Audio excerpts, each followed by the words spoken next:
Hello friends, welcome back. आपके अपने channel doctor मम्मा में आपका स्वागत है। डिलीवरी के 2-3 दिन में डिस्चार्ज के बाद जब माँ और बच्चा घर आते हैं तो बहुत सारे डाउट होते हैं, जैसे बच्चे को नहलाना कब से है, किस तरीके से नहलाना है, मालिश कब से करना है, बच्चे की नाल यानी कि अम्बिलिकल कॉर्ड का ख्याल हमको किस प्रकार से रखना है। और ये डाउट्स प्रैक्टिकल भी हैं क्योंकि न्यू पेरेंट्स हैं, बहुत सारी चीज़ें नहीं पता रहती हैं और साथ में फैमिली और रिलेटिव्स सबके अलग अलग सजेशंस आते हैं, तो ये सारे डाउट्स और बढ़ जाते हैं। तो आज की वीडियो में मैं ये सारी बातें क्लियर करूंगी। क्या सही तरीका है शुरुआती दिनों में हॉस्पिटल से आने के बाद बच्चे के ख्याल रखने का, ये सारी बातें बताऊंगी। चलिए आज का टॉपिक स्टार्ट करते हैं। सबसे पहले जानते हैं अम्बिलिकल कॉर्ड यानी कि नाल का ख्याल किस प्रकार से रखना है। अम्बिलिकल कॉर्ड जो होती है नॉर्मली 7 से 10 दिनों में अपने आप सूख के झड़ जाती है, लेकिन इसमें इन्फेक्शन ना हो, कुछ प्रॉब्लम ना हो, इसके लिए हमको विशेष रूप से 3 बातों का ध्यान रखना है। सबसे पहले जब बच्चे को नहलाना जो है हमको थोड़ा पोस्टपोन करना है, यानी कि जब अम्बिलिकल कॉर्ड सूख के झड़ जाएगी उसके बाद से ही नहलाना शुरू करना है। जब तक अम्बिलिकल कॉर्ड ड्राई है, उसमें मॉइस्चर नहीं आए, इन्फेक्शन के चांसेस नहीं होंगे। लेकिन अगर उसमें मॉइस्चर आता है, वो गीली होती है बार बार, तो सूखने में भी टाइम लगेगा और इन्फेक्शन के चांसेस भी बढ़ जाते हैं, इसलिए तब तक आप स्पंजिंग कर सकते हैं। दूसरी चीज़, मालिश भी आपको अवॉइड करनी है जब तक अम्बिलिकल कॉर्ड नहीं झड़ जाती। अगर आपको करना ही है तो हाथ पैर में करें, पेट के आसपास का एरिया और पीठ को छोड़ दें। तीसरी चीज़, जब भी आप बच्चे को डायपर या नैपीज पहना रहे हैं तो अम्बिलिकल कॉर्ड वाला एरिया टच नहीं होना चाहिए। डायपर्स को आप ऐसे फोल्ड करेंगे ताकि अम्बिलिकल कॉर्ड के नीचे रहे। साथ में नैपीज की भी जो रस्सी या डोरी रहती है अम्बिलिकल कॉर्ड के आसपास नहीं आए, नहीं तो कई बार जो क्लैंप होता है उसमें भी फंस जाती है और अम्बिलिकल कॉर्ड खिंच जाती है। कैसे पता करेंगे कि अम्बिलिकल कॉर्ड में इन्फेक्शन तो नहीं हो गया है? अगर अम्बिलिकल कॉर्ड से बहुत ज़्यादा डिस्चार्ज आ रहा है, यानी कि पस जैसा आ रहा है, बहुत गंदी स्मेल आ रही है, बच्चे को फीवर हो गया है, अम्बिलिकल कॉर्ड के आसपास का एरिया रेड है, ब्लड आ रहा है, ये सारी चीज़ें मतलब कहीं ना कहीं अम्बिलिकल कॉर्ड इन्फेक्टेड हो गई और आपको तुरंत अपने पीडियाट्रिशियन से कंसल्ट करने की ज़रूरत है। नेक्स्ट पॉइंट जो है वो है बाथिंग से रिलेटेड। बच्चे को नहलाना हमको अम्बिलिकल कॉर्ड झड़ने के बाद ही शुरू करना है, तब तक आप बच्चे की स्पंजिंग कर सकते हैं। अम्बिलिकल कॉर्ड के आसपास का एरिया स्टेराइल कॉटन क्लॉथ से वार्म वाटर से क्लीन करनी है। स्पंजिंग भी बहुत ज़्यादा जोर जोर से घिस के अम्बिलिकल कॉर्ड के आसपास के एरिया को नहीं करनी है। बच्चे को नहलाते समय कुछ बातों का ध्यान रखना है। पहला, ऐसा जगह सेलेक्ट करें जहाँ पे हवा क्रॉस नहीं हो रही हो। वार्म रूम होना चाहिए, वार्म वाटर होना चाहिए, बहुत ज़्यादा गर्म और बहुत ज़्यादा ठंडा पानी नहीं। ऐसा टेम्परेचर हो कि जब आप अपना हाथ टच करें तो आपको कंफर्टेबल लगे। दूसरी चीज़, बच्चे का सिर बड़ा होता है, हीट रेडिएट होने के चांसेस सबसे ज़्यादा वहीं से होते हैं, तो नहलाते समय सिर को लास्ट में गीला करें और सुखाएं सबसे पहले।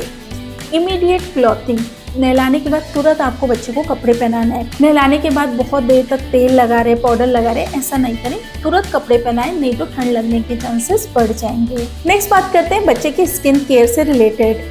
बहुत सारे क्वेश्चन आते हैं बच्चों के लिए कौन सा तेल यूज़ करें। तो अगर गर्मी है आपके एरिया में तो बच्चे के लिए आप कोकोनट ऑयल का यूज़ कर सकते हैं, ठंड है तो ऑलिव ऑयल का यूज़ कर सकते हैं। दोनों माइल्ड ऑयल है, बच्चे को कोई भी प्रॉब्लम इनसे नहीं होती है। सेकेंड है बच्चे के लिए कौन सा मॉइस्चराइजर, कौन सा बॉडी शैम्पू यूज़ करें। तो कोई भी शैम्पू या मॉइस्चराइजर यूज़ कर रहे हैं आप, उसमें एक चीज़ ध्यान रखना है कि वो नॉन परफ्यूम वाला हो, उसमें परफ्यूम या बहुत ज़्यादा फ्रेग्रेंस नहीं होना चाहिए, नहीं तो वो इरिटेशन का काम करेगा। pH बैलेंस्ड होना चाहिए ताकि बच्चे की स्किन को वो माइल्ड रखे। एक इम्पॉर्टेंट बात स्किन केयर से रिलेटेड, बच्चों को पाउडर का यूज़ ना करें। कोई भी पाउडर है, टैल्कम पाउडर है, वो बच्चे के पोर्स को क्लॉग कर देता है, अननेसेसरी उनको प्रॉब्लम हो सकती है। पाउडर्स में जनरली लेड प्रेजेंट होता है और बच्चों के पोर्स को भी क्लॉग कर देता है, इसलिए पाउडर का कोई भी यूज़ नहीं है। पाउडर बिल्कुल भी बच्चों को इस्तेमाल न करें। नेक्स्ट जो डाउट रहता है ब्रेस्ट फीडिंग से रिलेटेड रहता है। जनरली डिस्चार्ज के समय ये एडवाइस रहती है कि एवरी 2 आवर्स में फीड कराना है, लेकिन क्या होता है बहुत सारे इसमें डाउट आते हैं कि अगर बच्चा 3 घंटे से ज़्यादा सो रहा है तब क्या करें, बच्चे को उठाना है कि नहीं उठाना है, डिमांड फीडिंग कराना है कि वो 2-3 घंटे में फिक्स रहना है।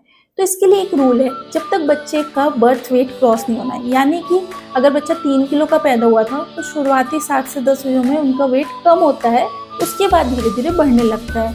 तो जब तक बच्चे का ये जो बर्थ वेट है वो नहीं आ जाता, तब तक आपको 3 घंटे से ज़्यादा बच्चे को नहीं सोने देना है। उसके लिए क्या कर सकते हैं, बच्चे की बैक में थोड़ी मसाज कर सकते हैं, टिकल कर सकते हैं, मतलब उसको थोड़ी गुदगुदी कर सकते हैं कान के पीछे, बच्चे के पंजों में।